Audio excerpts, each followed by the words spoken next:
Joining me right now is UFC middleweight contender Jack Hermansson. Thank you, Jack, for the time today. Let's talk about this change up, this switch up. Darren Till, he pulls out. It almost seemed like a lot of people were anticipating Till to pull out because of the injury, the pre-existing injury. Did you have that sitting in the back of your mind throughout this camp? Yeah, to be honest, I did. I just had that feeling like, man, is something gonna happen? I don't know, it was there. It was there just because of that knee. And, sometimes people get injured, but they want to fight so bad that they will go through with it. And I'm not saying that Darren would be able to do that, but that was also in my mind, does he want this fight so bad, or if an opportunity for an excuse presents itself, will he then pull out? And unfortunately, that happened. You make a great point right there, because a lot of fighters, they don't care if they get injured. You find out after the fight when they win that they had like a torn ACL, or they're, like even Khabib, for his fight, he had a broken foot. And he's the champion. Yeah. And it's and it's hard because MMA fighters, they are really tough. And you shouldn't be ashamed if you would pull out from a fight because you are injured. But at the same time, you know that motivation plays a factor there, right? Imagine that, who knows if Darren had a title fight coming up, would he then pull out? I'm not sure, and only he knows.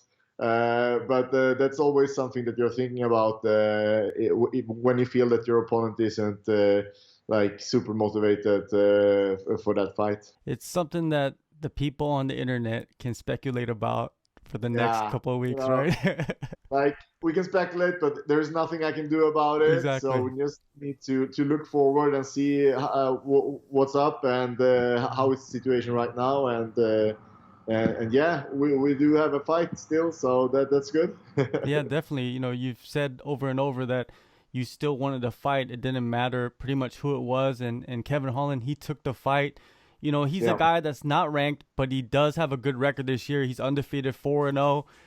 Did you have to sit back and think about this, because it is something that is risky? Did you have to talk with somebody? Did you have to talk with your team before you made the decision? Yeah, definitely. I played the thought back and forward in my mind.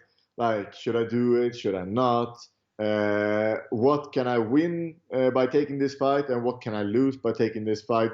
I went through it all, and I talked to my manager, my team, and basically we know that there is a risk taking in this fight, but at the same time it comes down to what I feel, what I want to do, and I really want to fight. I put so much into that Darren Till camp. I'm in great shape, and I just need to fight right now. I can't just sit down and wait for good times to come, because who knows, it might be my turn to injure myself the next time, and I will sit out for a year or something, unpaid, or not being relevant in the organization. So I want to be out there. I'm gonna put my name on the line. I'm gonna stay relevant. I'm gonna collect another win and make sure that people are talking about me. And then I'm gonna get that title contender fight to hopefully early next year. You could take a lesson from some of these other fighters that are at the top of their divisions, and they kind of stall out and wait, and all of a sudden nobody cares about what they're doing anymore, and you're taking the opposite approach. Definitely. And I also like to fight often. I feel sharper. I don't want to feel like it was ages ago I was in the cage. I like to stay active, and I feel like I'm the best when I'm active as well. And as you say there, I want to stay fresh in people's mind. I want the fans to think about me, and not just sit out and then nobody will care about me. So if the other ones are not fighting and I'm fighting, I think I'm the one that they would like to see, and to be honest, I'm in a good position. I'm ranked number 4. all the guys that's ranked above me has already been defeated by champion, but I have not. I'm right up there, and I feel like after I beat Kevin Holland, I'm just one step closer. Even Darren Till was ranked below me. I wouldn't pop up higher in the ranking by beating him as well. But it's about staying relevant and to beat somebody that people respect. And even though Kevin Holland is not ranked, I really believe that people think he's a good fighter. I've seen many people say that, oh, this is maybe a harder fight for Jack, and that's what I care about, that people is excited about the fight and that they think it's going to be a great win if I beat him. Yeah, he is a guy that is very talented, and by his recent performances. When did he first pop on your radar? Was it this year, or was it even before that? It was the Santos fight. Okay. Yeah. Okay, so a while back. That was his first. Yeah, that was his first fight, I believe, in the UFC. Like, took it on short notice and came in there, and the thing that you notice with Kevin Holland is that he talks a lot during his fights, and I believe that I can recall that he was laying down there and Santos was pounding everything he had on him, and he was just like, man, don't hit me so hard, and so he's a funny dude, and I took notice of him a while ago. Yeah, he's good because he could also fight and he could also talk and he could promote this fight too, and he's been doing it, the last couple of days, doing interviews, and it's great for this matchup. And I like this matchup too, man. It's a good test, and the guy has an all-around skill set. A lot of people say Darren Till is kind of limited, right, with just his striking. Holland brings a different style. What do you think about his style? I think he's very he's technical and he's unpredictable, and he's very opportunistic. He looks to see what he has, and he plays with that. I think I'll have to be a little bit careful so he doesn't surprise me with anything crazy. But besides that, I feel like I thrive in a higher tempo in the fights, with a higher pace. And I feel like he wants to slow the pace down in his fights, with an exception of the last one. And that plays into my game very well. And even though he's a black belt, I believe that I'm superior on the ground, and I believe I'm superior in the stand-up as well. So that's going to be interesting to see. Well, we've seen you kill some black belts, so I don't think that means anything to you, really, right? No, definitely not. I'm going to take everybody down. It doesn't matter who you are. I'm going to take you down, and I'm going to beat you up for sure. Now, with a month, it's not even like it's 2 weeks or a week. You have a month still left. Around a month you had still left when you found out. What kind of adjustments do you make, if you make any adjustments? Darren Till is a southpaw, so I need to adjust a little bit. And I can feel that, I've been working like so much on my right body kick, for example, and maybe that's not the main technique that I'm going to use anymore. So there is a few adjustments that I will do. But at the same time, I feel like in this fight, it's more that I'm gonna be present, and I'm gonna be focused and get the right react correctly.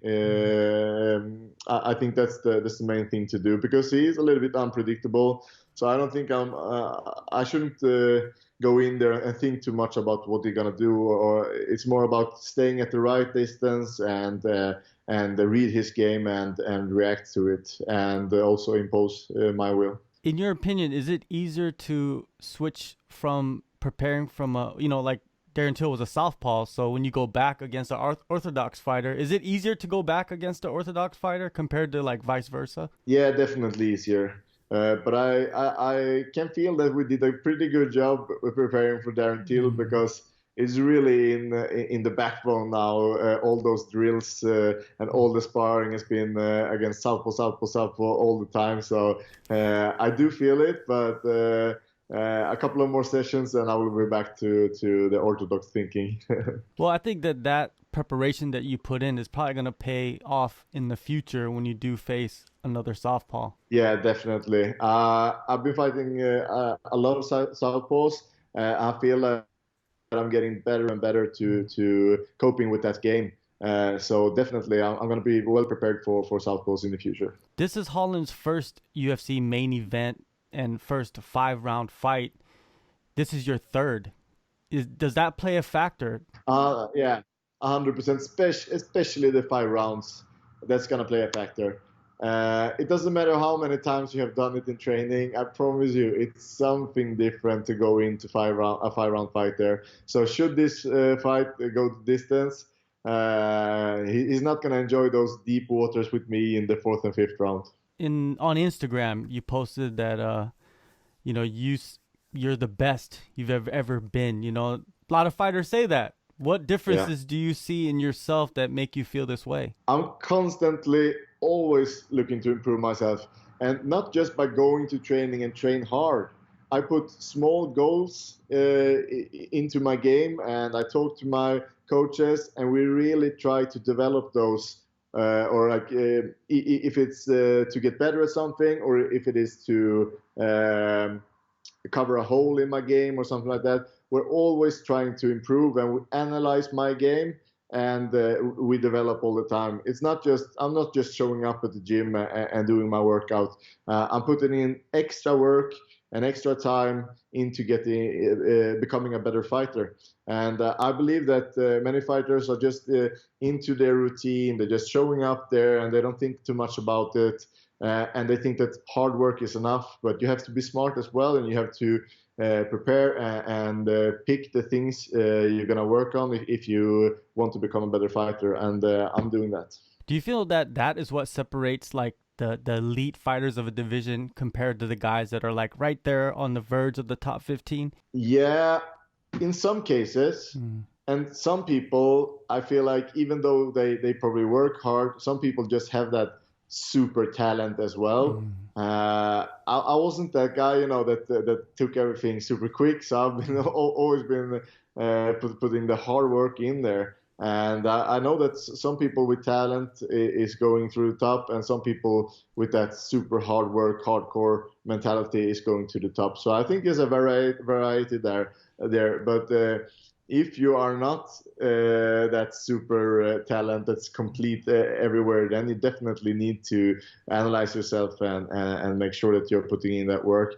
And even though if you are the best in the world, it's probably a good thing to do. You have 5 first-round finishes in the UFC. Do you envision the same fate for Kevin Holland? 100%. I'm looking to finish this fight in the first round and make a statement, a quick fight, no injuries, go into a nice month of Christmas and celebration.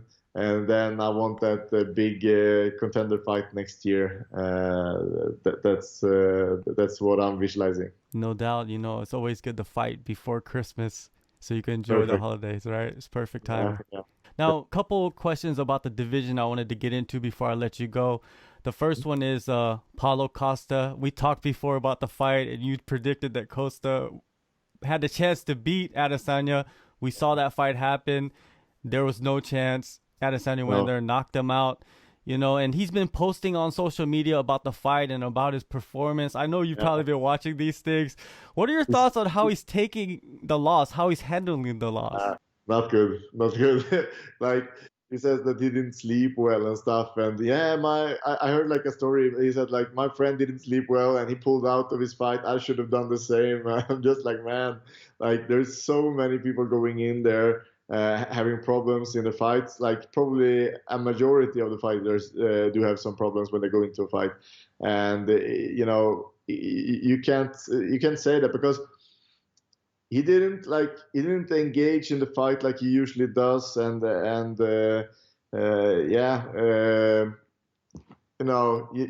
need to take it like a man and train harder and come back. That's what you need to do. But yeah, I was like surprised how extremely dominant Israel looked in that fight. And of course, you can say, why didn't Costa go in there and went aggressive on him? But at the same time, there might be things that Israel does that is making Costa to hesitate. So yeah, all props to Israel. It was a great performance, and I'm super impressed. With his, reaction to the loss, it's more on the mental side, right? And I feel like mentally, if you're not there, you can't stay up at the top of the game when you're showing, I guess you could say, a weakness in your arsenal. Yeah, definitely. There is like so many angles from the mental aspect as well, and how you're handling a loss is definitely an important one, especially if you're a guy that didn't lose before. Yeah. And the first time you do that, you're not handling it very well, yeah, it might be that he will be able to adjust and handle it better in the future, or maybe this is good for him. Maybe he's like rebuilding a thing, like that was a fluke. I'm gonna go in there and I'm gonna beat him up the next time, and maybe he will. I don't know, but yeah, by the looks of it, it seems like he doesn't handle it so well. So you could definitely see that as a weakness. But we will see. He might improve. He might come back and surprise us all. Adesanya, he's looking like he's going up to light heavyweight, and the division will somewhat stall a little bit, right? Do you feel like for someone like you that works in your favor? It's really hard to know. Actually, it could work into my favor. Instead of Adesanya fighting Whittaker right away, maybe him stalling a little bit will push the UFC to do the contender fight. So I will fight Whittaker in who is going to be the next title fight. Instead, that could be a thing, and then it will play to my advantage. So yeah, it's hard to predict what's going to happen, but I really hope that they not just saving that spot for Whittaker, and then Adesanya will do his fight with Blachowicz, and then he will fight again late next year against Whittaker. That would be pretty sad, actually. But yeah, if Izzy waits a little bit, and then we have a proper contender fight, that then it will work out fine. Especially if Izzy wins, because then I can go up and dethrone that double champ, Yeah. With that number one contender spot, do you feel that's still up for grabs in your eyes? Yeah, 100% sure. As I mentioned, I'm ranked number 4. All the other guys ranked above me has already fought the champ, and they lost. And I think the fans want to see something else. It probably excites the fans, to see Izzy against a grappler like myself. And people are wondering, how is he going to handle that? What happens if Jack takes him down to the ground? Is he going to be able to handle it? And that makes for an exciting fight. And I hope the UFC sees that, because I think it's definitely easy to mark. Yeah, to hype that fight up. I think it could be a big fight with the right marketing. In showing the fans that angle of the fight. Maybe he's already thinking about you, because I saw him recently. He's still stateside, and he was in California training with Andre Galvao, who is like a god on the mats. Yeah. Yes. I hope he does, and I hope he prepares. And if Izzy would push for the fight, if he is excited about it and he push for it, it's going to be easier to make it happen. Because he already fought other guys. And especially if I win this one as well, I'm on back of my streak and ready to take on the champ. European MMA has come up so fast in the last couple of years, and yourself, Joanna, Hyon, Khabib, and I want to talk about Khabib, because UFC 254, he goes in there, he finishes Gaethje, he's 29-0, he's the undisputed lightweight champion, he retires. Would you consider him at this moment the greatest of all time, or does anybody else have a better resume? No, I believe that he might be the pound for pound best right now, but and because of Jones popping for illegal substances, I'm not gonna put him into this discussion. The same goes with Anderson, which leaves us with the great GSP. And GSP do have more title defenses than Khabib has, and I think that's a pretty good. Yeah, I probably see GSP as the GOAT. He's probably still the GOAT. I would have loved to see Khabib defend against Ferguson as well. That would be like solidifying his position even more. So I think it was a little bit too soon for him to leave as the greatest of all time. But yeah, he's definitely one of them. He's right up there. The only fight to make is GSP versus Khabib. You know, I honestly couldn't see any more exciting fight. Like that's my dream matchup right there. I would love to see that fight, and it feels like it wasn't too far away from happening. Like both sides were talking about it, and that's a dream fight. So yeah, 2021, make it happen. That would be the perfect comeback. And should Khabib win that fight, then there is no doubt. But I think that's gonna be a tricky one. And the thing is that the best thing would be if GSP actually could go down into lightweight, but it's more likely it would be a catchweight. But that would be the most awesome thing if GSP could go down. And what if he beats Khabib? Triple, you know, then he would hold the belts in 3 weight classes. That's just insane. Yeah, you cannot argue. If GSP goes down and drops all that weight too and beats Khabib, who was considered the best lightweight of all time, yeah, you can't beat that. And you're right. It's most likely going to be at welterweight. I feel like if they do fight, it's going to be at welterweight. With no title, you don't need a title. That fight can just sell itself, you know. Who's the greatest of all time? Of all time, yeah. That would be an insane fight. Yeah, well, man, you got an insane fight coming up December 5th. Yeah. In the main event, UFC Fight Night, Las Vegas. Thank you, Jack, man. It's always good catching up with you. And hopefully, you know, you get that #1 contender fight or even a title fight early next year, man. That's exciting stuff. Thank you so much. Thank you for having me on the show again. Pick a move.